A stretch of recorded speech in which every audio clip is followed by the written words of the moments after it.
Bonjour, bienvenue sur cette nouvelle vidéo Airless Discounter.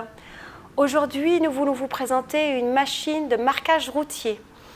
Et il se trouve que nous sommes en magasin et nous avons cette superbe machine Titan Powerline 3500.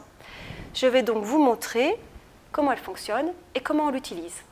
En fait, il s'agit d'une pompe airless tout à fait classique. Ce modèle-là est alimenté par un moteur à essence situé au-dessus de la machine.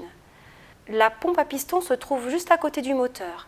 Elle possède les mêmes fonctions qu'une pompe airless standard.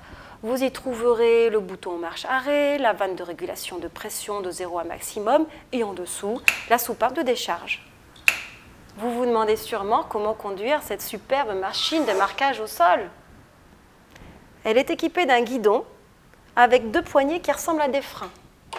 Ce ne sont pas des freins. Le vrai frein est ici. C'est un levier de blocage qui se trouve au niveau de la roue. Eh bien non, ces poignées sur le guidon ont une autre fonction. La poignée droite sert à actionner la gâchette du pistolet airless.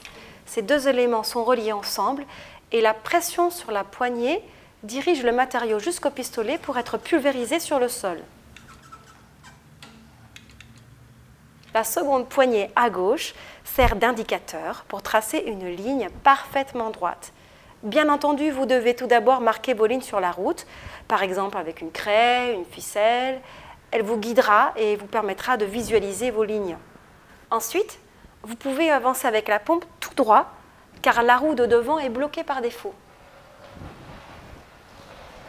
Autrement dit, dès que la machine est bien positionnée sur vos repères au sol, vous n'avez plus qu'à pousser devant vous la pompe à la vitesse choisie. Si vous avez besoin de changer l'orientation de la roue avant, c'est à ce moment-là que la poignée gauche va vous servir.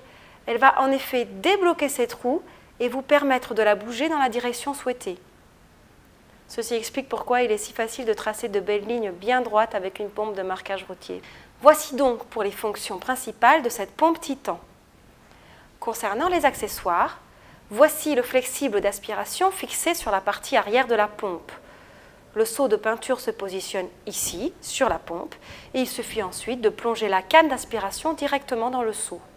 Il existe également un système de filtre sur la pompe pour tamiser la peinture avant qu'elle n'arrive au pistolet. Finalement, le système de fonctionnement de ce type de pompe de traçage routier est similaire à celui des stations de peinture airless que vous connaissez déjà. Nous espérons que cette vidéo vous aura donné un bon aperçu de la pompe Titan Powerline 3500, pompe de marquage routier. Si vous avez des questions, c'est comme d'habitude, envoyez-nous un message, laissez un petit commentaire sous la vidéo. Je vous remercie, je vous dis à bientôt.